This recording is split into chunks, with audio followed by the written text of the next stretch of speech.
लोग मेरा पुतला जलाने लगे कि आपने सीता माँ को इतना सुंदर कह दिया कि रावण उठा के ले गया। अब देखिए, बेरोजगार लोग कोई काम धाम करते तो अपनी तरक्की भी कर पाते, यही बेरोजगारी है, पुतला ही जलाओ।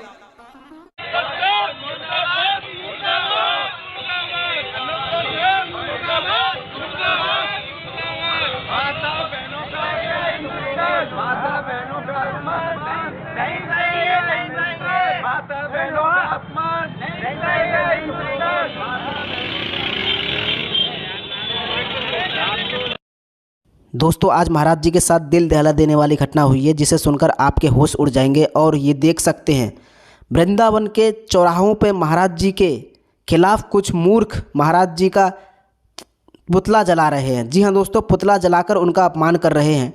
और ये मूर्ख ये कार्य क्यों कर रहे हैं, महाराज जी स्वयं अपने मुखों से बताते हैं। आप वीडियो में बने रहें, पूरा वीडियो देखिएगा। महाराज जी दंग रह गए इन मूर्खों के ये कार्य को देखकर। और ये मूर्ख लोग बहुत अधिक बेरोजगार हैं और इन्हें काम नहीं मिल रहा है, जिसके कारण घर बैठे बैठे इनको कोई काम नहीं मिला है। तो देख सकते हैं, किसी के सेवा कार्य को देखकर उससे जल रहे हैं। महाराज जी पूरे विश्व में विख्यात है और आज वृंदावन में बहुत ही अधिक सेवा कार्य कर रहे हैं, जिसके कारण इनके मन में बहुत अधिक जलन है। महाराज जी से बहुत अधिक ईर्षा भाव रखते हैं, क्योंकि महाराज जी पूरे विश्व में विख्यात होते जा रहे हैं।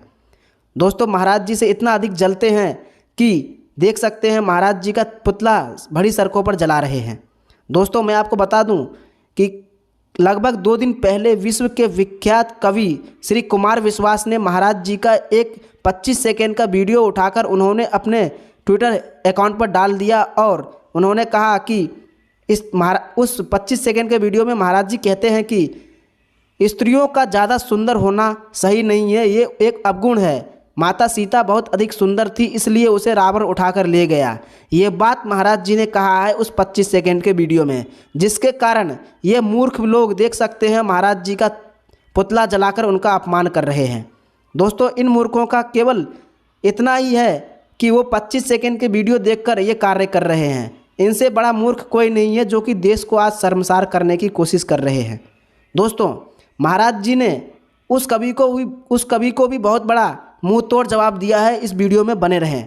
महाराज जी बहुत ही अद्भुत बातें कहते हैं उस कवि के बारे में, जिस कवि ने ये हरकत किया है, जिसके कारण ये लोग भटक गए हैं।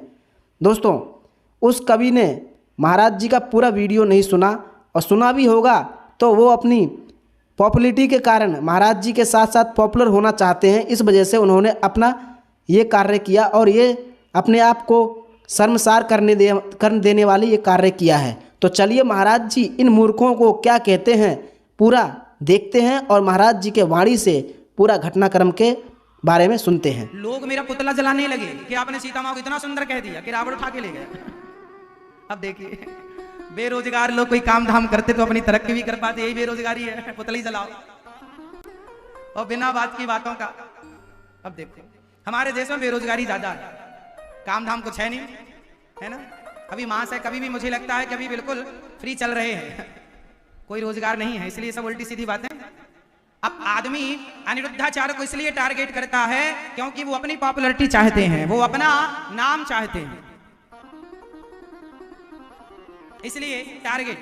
जो बात में दम नहीं है वो भी कहो, गाली दो। हाँ, अरे गाली देने से हमें, आप देते रहो गाली, हम तो कभी किसी को गाली ना देते थे ना देते हैं। हमारा संस्कार गाली देना नहीं है, हमारा सम्मान अपमान करना नहीं, हमारा काम सम्मान करना है सबका। इतने लोग रोज आते हैं गौरी गोपाल आश्रम में, 30,000 लोग रोज भोजन पाते हैं गौरी गोपाल आश्रम में। कोशिश यही रहती है किसी का नादर ना हो, किसी का अपमान ना हो। आप 30,000 लोगों के लिए भारत की सबसे बड़ी 5वें नंबर की रसोई है। अब लोगों को मिर्ची इसलिए लग रही है, जलन में सब कहना कुछ नहीं चाहता कभी, लेकिन अब कहना पड़ रहा है। लोगों को यहाँ की सेवाएं पच नहीं रही हैं। यहाँ जो सेवाएं चल रही हैं ना, बड़े बड़े लोग परेशान हो गए, खुद से हुआ नहीं ना, खुद से कविता पढ़ी गई ना, खुद से नेतागिरी करी गई। अब खुद से सेवा ना करी जाए तो तुम कर लो भैया, तुम ही कर लो नारियों का सम्मान, हमसे नहीं हो पा रहा, तुम ही कर लो ना। तुम ठीक से नेतागिरी कर पाए ना, तुम ठीक से कवि बन पाए ना, तुम ठीक से राम भक्त ही बन पाए, राम जी को ही, उस प्रसंग को ही नकार रहे हो और बने अपने आप में बड़े विद्वान हो। यहाँ आकर देखो महाशय, सेवा चल रही है, आपकी तरह बकवास नहीं करता ये दास, सेवा करके दिखाता है, मुंह नहीं चलाता केवल आप लोगों की तरह कि जाके बोल दिया भी। जो ये दास अनिरुद्ध कहता है वो करता है समाज के सामने। आप आकर के देख सकते हैं हर चीज। मैं कितना माताओं का अपमान करता हूं, पूछ लीजिए किसी माँ का मैंने अपमान किया हो। यहाँ सारी समाज की माताएं रहती हैं, ब्राह्मण क्षत्रिय वैश्य शूद्र। आज तक मैंने किसी की जाति नहीं पूछी, सभी माओ की सेवा की है। अच्छाई को कभी महाशय ने ट्वीट नहीं किया। क्या बताइए, क्या ये दास अनिरुद्ध में कोई अच्छाई है कि नहीं? बोलो हाँ या ना। दास अनिरुद्ध में कोई अच्छाई है?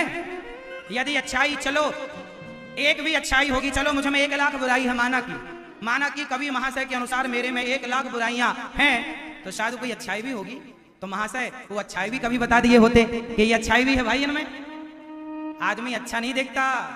1 लाख अच्छाई कर लीजिए आप और एक गलती कर दीजिए। वो समाज है जो माता सीता को ना छोड़ा तो हमें और आपको क्या छोड़ेगा? ये वो लोग हैं, ये उन्हीं के खानदानी हैं जो माता सीता को कहने वाले थे, ये वही ये दास अनिरुद्ध को कह रहे हैं। क्या कहोगे आप? और मैंने किसी को गाली दी हो, अपमान किया हो, जलील किया हो, तो बात भी समझ में आती है क्या मेरा अपराध है? बिना अपराध के अपराध थोप देना, बताइए। और कोई मूर्ख करें तो करें। अच्छा, जो वीडियो कभी महाशय ने डाली उसमें कमेंट मैंने पढ़ा, विद्वान लोग भी कमेंट में मुझे गालियां लिख रहे हैं। क्यों लिख रहे हैं? क्योंकि उन्हें तो यहाँ की सेवा, वो जान रहे हैं ये अति रूपेण वही सीता, ये श्लोक उन्हें याद भी है। वो जानते हैं कि अति सर्वत्र वर्जयित लिखा है शास्त्रों में, लेकिन चूंकि उन्हें तो गाली अनिरुद्धाचार्य को देना है, उन्हें कलेजे में ठंडक तभी मिलेगी जब वो गालियां 2-4 दे देंगे। अच्छा है, मैं तो गालियां, शिशुपाल की गालियां 100 गालियां भगवान ने सुनी, मैं तो 1000 भी सुन सकता हूं, क्योंकि उन्हीं के चरणों की धूल हूं ना मैं। इसलिए मेरी आदत हो गई है गालियां लोगों का देना काम है, मेरा सुनना काम है। मैं सेवा करता हूं, मैं कहीं जाता आता कम हूं, सेवा ज्यादा करता हूं। आप लोग सेवा देखने वृंदावन आते हैं तो लोगों को पच नहीं रहा है। ऊंच निवास नीच करतूती, देख न सकहीं पराई विभूति, तुलसीदास जी ने क्यों लिखा है?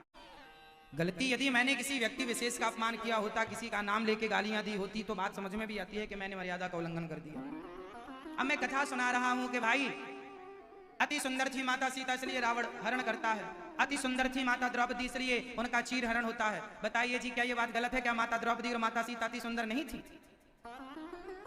आपको आगे पीछे का भी विषय तो सुनना पड़ेगा ना, तब तो अर्थ निकलेगा उसका कि ये बात के संदर्भ में कही गई है। क्यों भैया, सही है? आप जरा सा सुन के तो अर्थ नहीं लगा सकते, इसलिए समझना पड़ता है शास्त्रों को। पीएचडी कर लेने से शास्त्र का ज्ञान नहीं होता।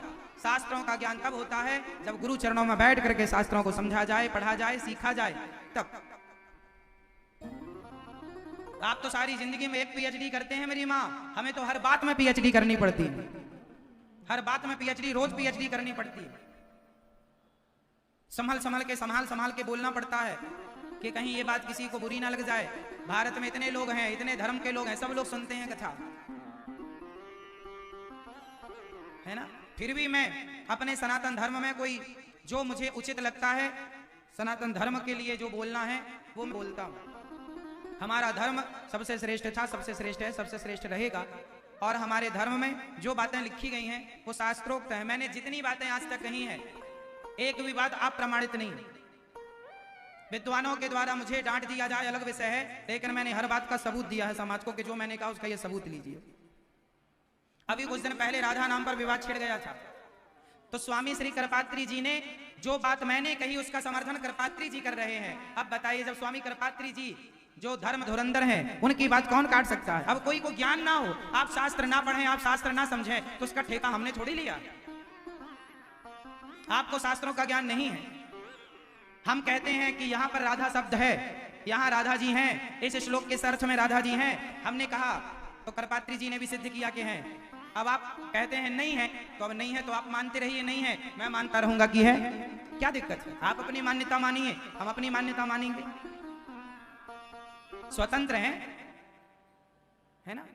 इसलिए अर्थ का अनर्थ नहीं करना चाहिए।